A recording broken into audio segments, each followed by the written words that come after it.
Welcome to 5 Minutes in the Word, a daily devotional in the Word of God. And so he comes to verse 5, he says, I am reminded of your sincere faith, a faith that dwelt first in your grandmother Lois and your mother Eunice, and now I am sure dwells in you as well. So we see a little bit of this about Timothy and about where his faith, now notice it is still his faith, but where his faith was maybe inspired from, encouraged by. We see the relationship that he had with Lois, with Eunice. I've always been touched by this because Eunice was my grandmother's name. And so I've always been touched by these verses because, she was somebody that I looked to and that she encouraged me in my faith. She encouraged me in my walk. And so we see Paul, he recognizes that Timothy's faith is his. He says it's a sincere faith. But then he talks about his heritage. He talks about his faithful heritage and how that he, from his mother and his grandmother, was encouraged and taught how to be a Christian. And Timothy is living this way, and Paul's pretty confident in that. Because he says, I am sure dwells in you as well. He's confident that Timothy is living this kind of life. And then so when we get to verse 6, he starts off the verse, and the ESV says, for this reason. And so you always like these phrases that you can tell he's kind of transitioning. He's setting it up by saying, here's this praiseful, of who you are. He's praising him and telling him.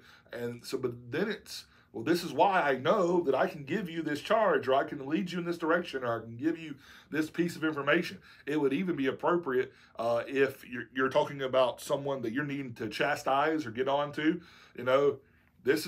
I'm setting you up. I'm telling you that, hey, I know that you can take this. I know that you need this. I know that you're better than this. So you see that he transitions here into verse 6.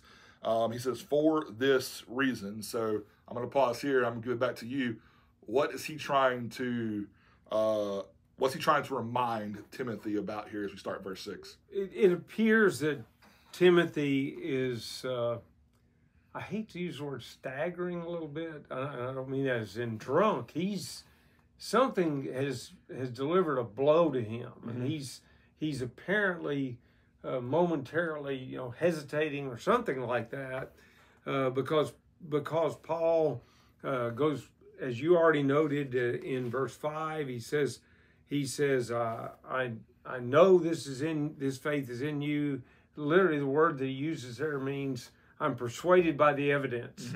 I've seen it. Right. I know you got faith dwelling in you, but he's reminding him to stir up the gift of God. And the word stir up there is like smoldering embers. Imagine a fire that's about to go out, but if you stir it and you put on a fresh stick of wood, it's going to light back up. That's right. So Timothy's faith apparently is smoldering right now, and Paul is trying to stir it back up, and particularly because of the gift of God, a gift that he'd received through the laying on of Paul's hands, which seems to indicate a miraculous gift in its nature.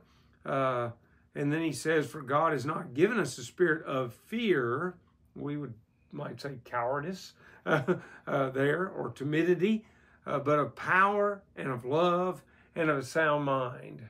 I think that's probably one of the most quoted verses out of this chapter, because people